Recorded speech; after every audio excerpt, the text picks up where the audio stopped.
어떻습니까? 사랑하는 성도 여러분, 성령으로 충만하십니까? 성령으로 충만하지 않으면 어떤 변화도 기대하기 어렵습니다. 성령으로 충만하지 않으면 저는 그것을 타다만 부지깽이라고 이렇게 표현을 많이 합니다. 타다가만 부지깽이는 아무 쓸모가 없습니다. 낯을 잃어버린 소금은 아무런 쓸모가 없습니다.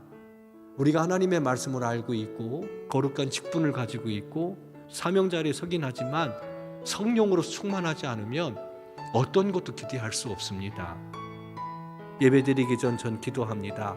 성령님께서 함께 해달라고, 하늘 문을 여시고 은혜 베풀어 달라고. 이건 주님이 은혜를 베풀어 주셔야 되는 건데 그렇게 주님께 간절히 기도합니다. 왜? 그것이 아니면 어떤 변화도 어떤 치유도 일어나지 않기 때문에 그렇습니다. 오순절날 어떤 일이 벌어졌습니까? 마가의 다락방에 있었던 120명의 성도들이 다 성령의 충만함을 받게 됩니다.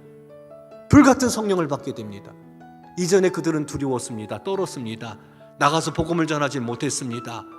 부활하신 예수님을 만났어도, 승천하신 예수님을 두 눈으로 목격했어도 여전히 그들은 두려웠고 떨었고 숨어 있었습니다. 하지만 약속하신 성령을 받았을 때 그들은 박차고 나갑니다. 그리고 말씀을 전할 때 역사가 일어납니다.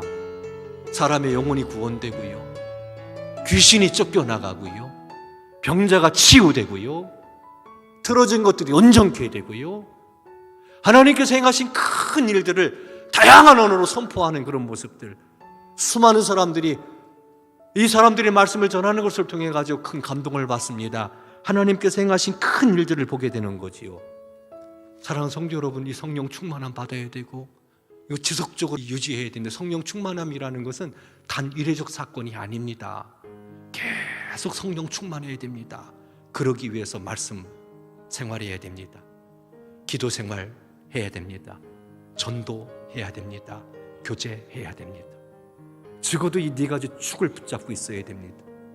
말씀 가운데 함께할 때 지속적으로 성령의 충만한 은혜가 함께합니다. 심령이 살아나는 것을 보게 됩니다. 기도할 때 주님을 만나게 됩니다.